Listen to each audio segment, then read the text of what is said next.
के विषय पर महाराज जी क्या कहते हैं और क्या इनका मानना है। स्वागत है महाराज जी आपका। जी जी, धन्यवाद। महाराज जी, जैसा कि अभी समलैंगिकता को भी मान्यता दी गई है, तो क्या कहेंगे इस पर? यह निर्णय मैं समझता हूँ कहीं से कहीं तक उचित नहीं है। ये बिल्कुल अप्राकृतिक है, ये प्राकृतिक विधा से परिपूर्ण नहीं है। नदियाँ समुद्र की ओर दौड़ लगाती हैं, वृक्षों से लताएं लिपटती हैं। प्रकृति से प्रकृतिगत जो व्यवस्था है उसमें ऋषि सृष्टि जो नियामक है इस सृष्टि में, वो कहीं ना कहीं स्त्री पुरुष के संबंध से, जानवर भी इस संबंध को स्वीकार नहीं करते हैं। प्रकृति में आप दर्शन करेंगे तो शेर का शेरनी से संबंध होता है, हिरण का हिरणी से संबंध होता है, बकरे का बकरी से संबंध होता है, कुत्ते को कुतिया से संबंध होता है। ये मनुष्य जो है जानवरों से भी ज़्यादा बदतर हो जाना, पता नहीं किस विधान की ओर या समाज जा रहा है। शास्त्र तो इसकी आज्ञा देता ही नहीं है, और शास्त्र तो जिस चीज़ की आज्ञा नहीं देता है हम लोग तो कभी उसको स्वीकार कर ही नहीं सकते।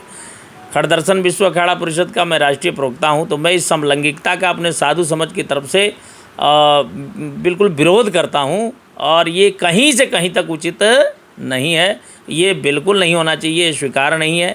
इस समाज, भाई प्रकृति की फिर रक्षा कैसे हो पाएगी? कैसे फिर लोग जन्म लेंगे? कैसे इस प्रकृति में जनन होगा? किस प्रकार से इस समाज चलेगा? किस तरीके से होगा? तो ये निर्णय हमारे मुझे लगता है कि कहीं ना कहीं मानसिक कोई व्यथा से पीड़ित है, इसीलिए उसने ऐसा कोई निर्णय कर लिया होगा। ये निर्णय बिल्कुल अपरिहार्य नहीं है, स्वीकार्य नहीं है। तो इस निर्णय को तो हम साधु समाज की तरफ से बिल्कुल विरोध करते हैं।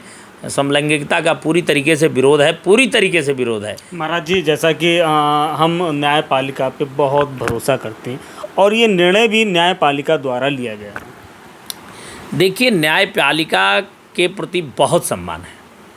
न्यायपालिका ने किस कारणों से ये लिया है यह मुझे तो नहीं ज्ञात है, लेकिन मैं इतना ज़रूर कहना चाहूँगा कि यह निर्णय उचित नहीं है।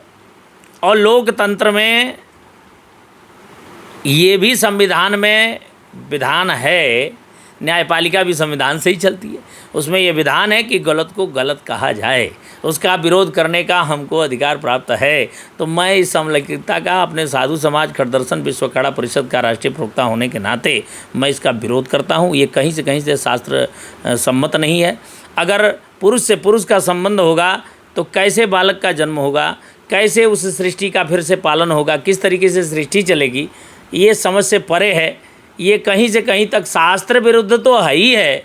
मैं समझता हूँ कि संविधान में भी इस चीज़ का कोई स्थान नहीं होना चाहिए। इसके लिए मैं न्यायपालिका से भी आग्रह करना चाहूँगा कि इस तरह का कोई ऐसा निर्णय न लिया जाए जिससे समाज में एक बहुत बड़ी विकृति उत्पन्न हो जाए। महाराज जी, न्यायपालिका या कोर्ट में आपके द्वारा या आपके साधु समाज के द्वारा कोई दोबारा मतलब चैलेंज किया गया हो कि ये कोर्ट द्वारा ये जो फैसला है ये गलत है? अभी नैमिषारण्य में संतों की मीटिंग हुई थी, उसमें संतों ने अपनी राय इस विषय में दिया था कि ये कहीं से कहीं तक न्याय उचित नहीं है, और हम सब लोग इसका विरोध करते हैं। तो हम विरोध तो बताइए महाराज जी, जैसा कि विरोध आप अपने मुख द्वारा कर रहे हैं, लेकिन न्यायपालिका में हम विरोध तभी करते हैं जब हम कानूनी तौर तरीके से हम जब विरोध जताते हैं उसे विरोध माना जाता है। अगर आवश्यकता पड़ती है और लगता है कि भाई ये बिल्कुल होगा ही होगा, और ऐसी कोई विकृति समाज में उत्पन्न होती है, तो हम संतों का कार्य है कि समाज में कोई विकृति उत्पन्न ना होने पाए, इसके लिए हम न्यायपालिका से भी अपना आग्रह करेंगे और उसके लिए भी हम अपना डालेंगे। निश्चित है, इसमें कोई संशय नहीं। बहुत बहुत धन्यवाद। ये थे हमारे साथ यूपी रत्न से सम्मानित खाकी अमृतदास खाकी महाराज। लगातार हम ऐसी साधु संतों से मिलवाते रहेंगे। देखते रहिए बरेली देहात न्यूज़।